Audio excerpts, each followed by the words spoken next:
Hi there, bookish besties. Welcome back to my channel. If this is the very first time you're seeing me, hi, I'm Ashley, and please let me be your next bookish bestie. I love to yap, I love to gap, and today's episode is no different because we are going to deep dive into my favorite kind of narrator, which is the unreliable narrator. They're messy, they're dramatic, they are the main character moment. I'm so ready. So without further ado, y'all, get all comfy, get your little beverino of choice, and we're gonna go ahead and dive on in. When you read a story, when you read a book, you're not just reading events. That would be like a textbook. Like, that's school. Come on. You are experiencing someone else's lives and moments and emotions and feelings. You're getting their thoughts, their emotions, their reactions in real time. It's not just about you. As the reader, it's all about stepping into someone else's reality. Ooh, big girl words there. And that, my friends, is where media literacy and empathy come in and are so important in this developmental stage. Because when a narrator is emotionally unavailable or unstable, you are still seeing the world through their eyes. And sometimes it means that you start to understand and even sympathize with them. You're not just watching all the chaos unfold, you are literally living it with them. And that is the power of a strong narrative voice and why these narrators are so important. And that's why these unreliable narrators can be so effective. Sometimes a little dangerous, because they make you feel something real, even if you can't trust them. So, what is an unreliable narrator? I am so glad you asked. Essentially, an unreliable narrator is the voice of a story who goes through the events, but you can't necessarily trust this voice for a plethora of reasons. And therefore, you really can't trust this version of events. Now, there's a bunch of reasons why this could be. They could be biased, misinformed, naive, or just flat out lying to you. The power of an unreliable narrator is that it forces us, the reader, to question every single thing that we've read in a story, making us, the reader, constantly engaged and asking, well, what is true? There are 5 different archetypes of this unreliable narrator that we see pretty often in fiction and literature, and I'm gonna dive in with some case studies from some characters that you know and even love. This is a spoiler warning for a couple of books that I'm going to be talking about in this video. Includes Hunger Games, A Court of Thorn and Roses, Gone Girl, American Psycho, and The Great Gatsby. You have been warned. Sorry, not sorry about it. I'm about to have some hot takes here, so let's keep going. Archetype number 1 is kind of my favorite because I feel like I relate to this so much, is the naive narrator. The naive narrator tells the story again from their perspective, and they are too young, too innocent, or maybe they just don't have the information needed to give you, the reader, the full context of events and what is happening. Ring a bell? Because Katniss Everdeen is a great example of this naive narrator. In the first book of the Hunger Games, Katniss is 16 years old, she is young, she is baby, and she is forced into a world where survival is her number one thought. She knows really nothing else, and as you go through the book, you can see a lot how she's misinformed, and she's just not really paying attention to the world around her because she's so focused on her one goal, and oftentimes because she just does not have context of certain events and certain things, and she's just so young. She's 16. It leads us, the reader, to sometimes question what is actually happening in the world, and we often find out things as Katniss herself finds them out. And it's really interesting how Suzanne Collins is now writing books in different perspectives, so we can see different narrator types tell the story and get more information about the world that our homegirl Katniss was not able to give us in the original trilogy because she was a child. Archetype number 2 is the biased narrator. This narrator tells their story, and there's often a lot of emotional baggage, and their feelings and their grudges often blind them to the truth of what's happening. And here's my hot take, guys, but this is Feyre. This is Feyre Archeron from A Court of Thorn and Roses. Hear me out, hear me out, hear me out. When we experience the world through her eyes with Tamlin, she is wearing those rose-colored goggles. She's like, ooh, goo goo gaga, this is amazing. And then rose-colored goggles come off and you're like, maybe not the best pick. We also see this in A Court of Mist and Fury when Rhysand is the villain turned into the major romantic love interest.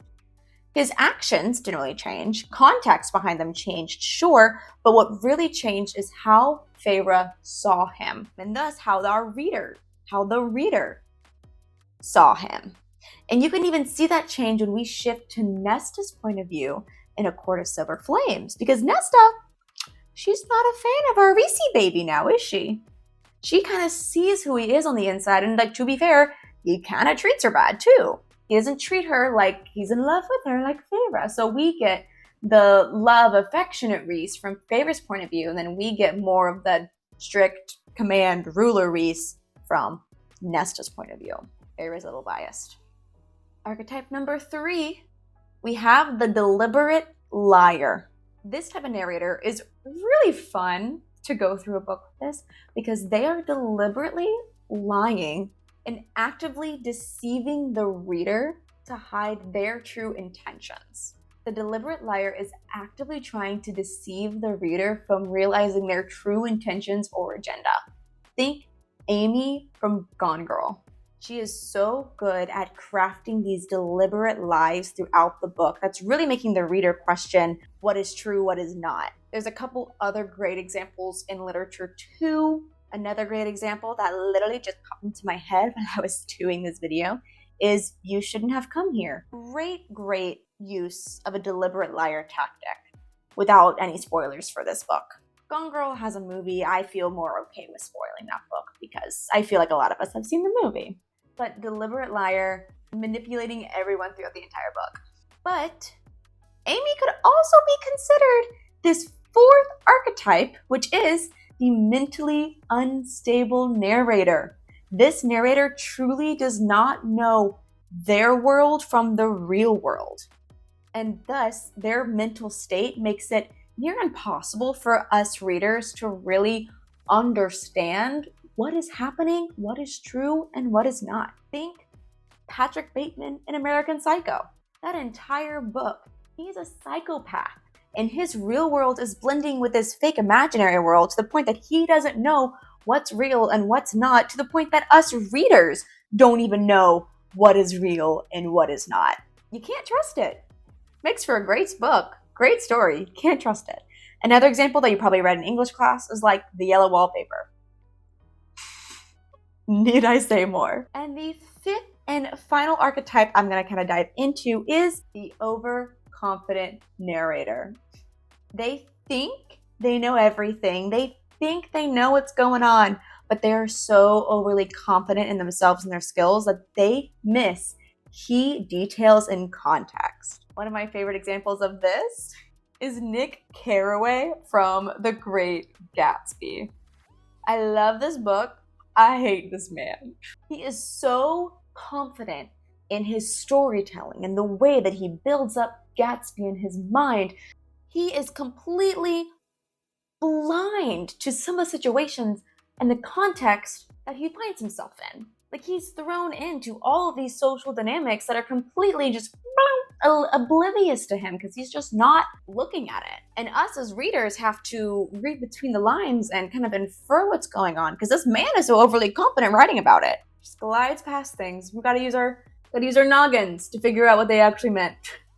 These unreliable narrators remind us that perspective is everything. Whether they're naive, biased, or just simply flat out lying to us, they challenge us to read between the lines and question everything that we know about the story. And that's what makes them so good and so unforgettable. They pull us into their false reality, how they see the world, and then they make us readers believe it. And through the experience, we don't just become better readers, but we become more empathetic, we become more critical, and we become more curious.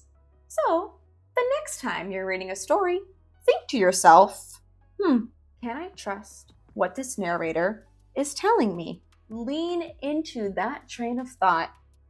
See where it goes. All right, y'all, I want to hear from you. Who is your favorite unreliable narrator?